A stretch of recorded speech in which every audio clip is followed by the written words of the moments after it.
Dust motes dance in the slivers of moonlight filtering through high-arched windows. The old librarian sits at a massive oak desk, an ancient tome open before him. He looks up, adjusting his spectacles. The only sound is the soft crackle of a dying fire in a great stone hearth. Good evening, dear friends. Welcome once again to the archives of Minas Tirith. I am the keeper, appointed by King Elisar himself to preserve and protect the knowledge of our age. These halls contain memories that would otherwise be lost to time, chronicles of glory and tragedy, of alliances made and broken, of secrets that even now wait to be uncovered. Tonight, we contemplate one of those beautifully puzzling passages from the appendices, a line that has sparked no small amount of debate among scholars and lovers of Tolkien's legendarium alike.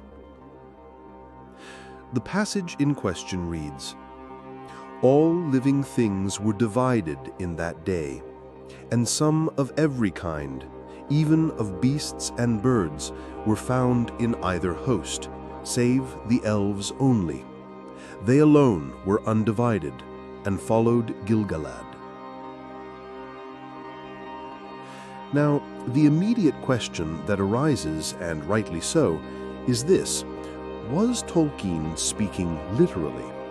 Did he mean that every kind of creature, down to the smallest earthworm or the most fleeting sparrow, took part in the War of the Last Alliance?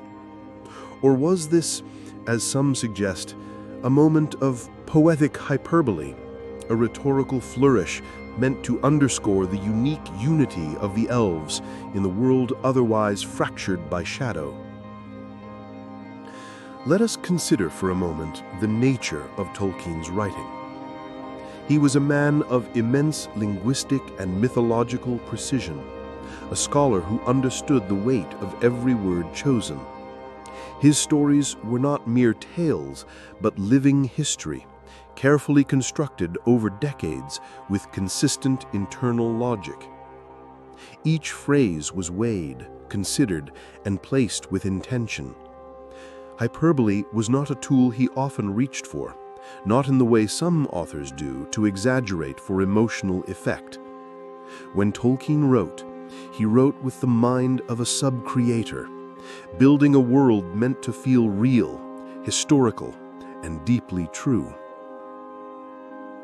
We must remember that Tolkien was not just a storyteller, but a world builder of the highest order, much like the Valar themselves shaping Arda. Every word he penned was part of a grander design, a vast tapestry of interwoven tales and histories that stretched from the music of the Ainur to the Fourth Age. His legendarium was built upon a foundation of languages, cultures, and histories that stretched back millennia. In such a meticulously constructed world, could a statement like this truly be dismissed as mere exaggeration? Some have wondered whether this line hints at a deeper, untold history, one in which even the humblest of creatures played some role, however unrecorded in the grand songs and chronicles of elves and men. Could it be that the earthworms, as one commentator wryly put it, are omitted from the official histories? It is a charming thought, though perhaps not one meant to be taken with full literalness. Yet it reminds us that Middle-earth is a living world, full of beings great and small, each with their own part to play, however faintly remembered. Consider the nature of war in Tolkien's world. Conflict affects all creatures, not just the speaking peoples. In The Lord of the Rings, we see how the very trees themselves rise up against Isengard in their wrath, how the great eagles intervene at crucial moments as sentient beings making conscious choices, and how even the humble beasts of burden suffer the consequences of great battles. Is it so difficult to imagine that in the cataclysmic struggle of the Last Alliance, that 7-year siege that ended with Sauron's temporary defeat, all living things were indeed drawn into the conflict in some way? The Last Alliance itself was perhaps the greatest military undertaking since the War of Wrath. Elendil the Tall, High King of Gondor and Arnor, and Gil-galad, last High King of the Noldor in Middle-earth, stood together against the Shadow. Their combined forces included Númenóreans in their twilight glory, elves of Lindon and Rivendell, and even the dwarves of Khazad-dûm under Durin IV. Such a massive mobilization would inevitably draw all surrounding life into its wake. Others point to the complex, often fractious nature of orcs themselves. We know from the texts that orcs were not a monolithic force utterly devoted to Sauron. There is tension among them, distrust, ambition, and a desire for freedom from the domination of the Dark Lord. Recall the words of Gorbag in The Lord of the Rings. We'll see. But anyway, if it does go well, there should be a lot more room. What do you say? If we get a chance, you and me will slip off and set up somewhere on our own with a few trusty lads. Here we see orcs dreaming of autonomy, of a life beyond Sauron's shadow. Is it so hard to imagine that, in the face of the overwhelming force of the Last Alliance, some orcs might have turned against their masters? Not out of love for elves or men, but out of desperation, self-preservation, or even the hope of gaining favor with what appeared to be the winning side. Why not earlier? Why not at the siege of Barad-dûr? The psychology of orcs is crucial here. They are not mindless automatons, but corrupted beings capable of fear, ambition, and self-interest. In Morgoth's Ring, Tolkien explores their nature in depth, suggesting that while they served the darkness, they did not do so out of loyalty, but out of fear and compulsion. This nuanced understanding of orcish nature makes the idea of some turning against Sauron not just plausible, but likely in the chaos of such a massive conflict. And let us not forget trolls or other creatures. The passage implies that some of them, too, may have fought against Sauron. We know from Tolkien's letters that he did not regard any creature as wholly irredeemable, not even orcs. In letter 153 he wrote, "I nearly wrote irredeemably bad, but that would be going too far, because by accepting or tolerating their making, necessary to their actual existence, even orcs would become part of the world, which is God's and ultimately good." This theological perspective is essential to understanding Tolkien's worldview. If even orcs are part of Eru's design and capable of redemption, however remote, then the possibility of some choosing to oppose Sauron becomes not just a narrative possibility, but a theological one. This reflects Tolkien's Catholic belief that nothing God created is inherently evil, only corrupted or fallen. So perhaps what we are seeing here is not hyperbole, but a profound truth about Middle-earth, that in moments of great cataclysm, even the most unlikely of beings may find themselves making choices, ambiguous, conflicted, perhaps even courageous, that place them on unexpected sides of history.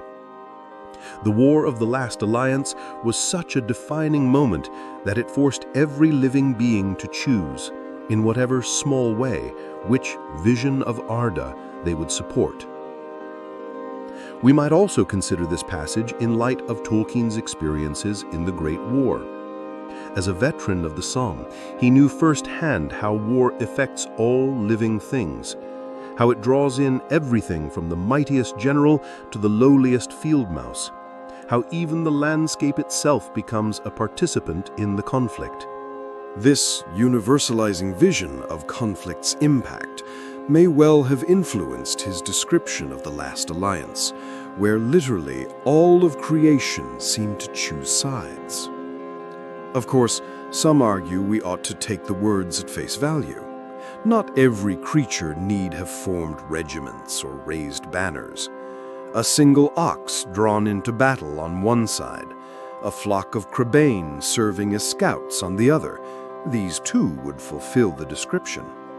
And as for the idea of orcs fighting alongside elves and Dunedain, well, is it really so unthinkable? Unlikely, perhaps, given the ancient hatreds between these peoples. But impossible? Tolkien's world is one of nuance, and his histories are woven with many threads, some faint, some strong, but all part of the same great tapestry. The concept of fighting for a side need not imply ideological alignment. It could simply mean being caught up in the machinery of war, compelled by circumstance to serve one army or another.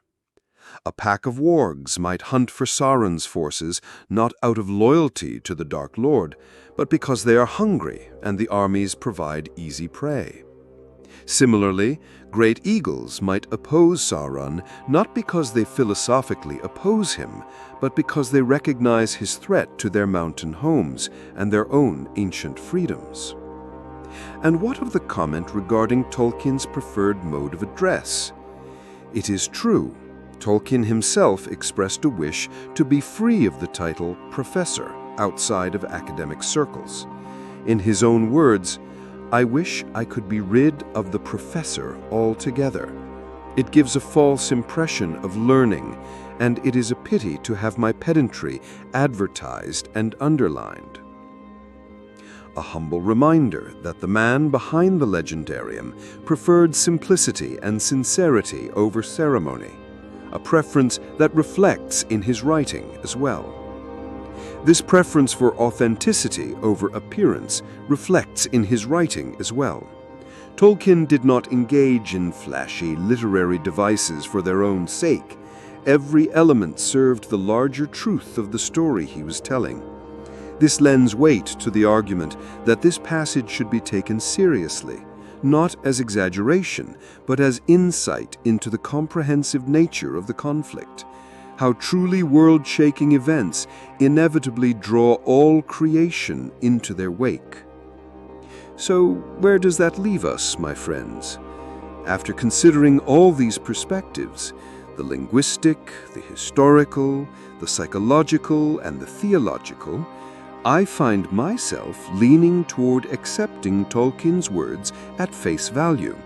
Not that every sparrow consciously took up arms, but that the conflict was so encompassing that no living thing in Middle-earth remained untouched by it.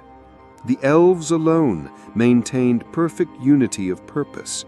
The others were divided because life itself is diverse in its interests, fears, and motivations. The implications are profound. If even the smallest creatures were drawn into this conflict, it suggests that the struggle against shadow is not just the concern of kings and heroes, but of all inhabitants of Middle-earth. It speaks to the interconnectedness of all life and the shared fate that binds even the most humble creature to the grand movements of history. This was not merely a war between armies, but a clash of fundamental principles about what kind of world Middle-earth would become. But now, I turn to you, my friends. What do you think? Can you envision orcs or trolls fighting against Sauron? Do you believe Tolkien intended this passage as historical fact, as poetic emphasis, or as something entirely different? Have you encountered other instances in the legendarium where seemingly minor creatures play unexpected roles in great events? Share your thoughts in the comments below.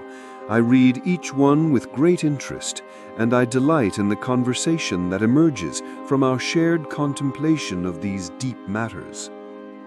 And remember, this is but one mystery waiting in these silent shelves. In our next session, we may delve into the riddles of Tom Bombadil, or perhaps the lingering fate of the Entwives. We might explore the strange case of the wereworms of the last desert, or ponder what truly became of the blue wizards who journeyed east. The archives hold countless wonders yet to be uncovered, and I am honored to serve as your guide through these ancient histories. Until then, may your own quest for knowledge be ever illuminated by the same light that guides us through these ancient texts. May you find wonder in the small things and wisdom in the great ones. And may we all continue to seek understanding both of Tolkien's magnificent creation and of our own place in the great story. Farewell and good night. The librarian offers a gentle, thoughtful smile. He slowly closes the book in front of him, his hand resting on the cover for a moment, as if reluctant to let go of the mystery.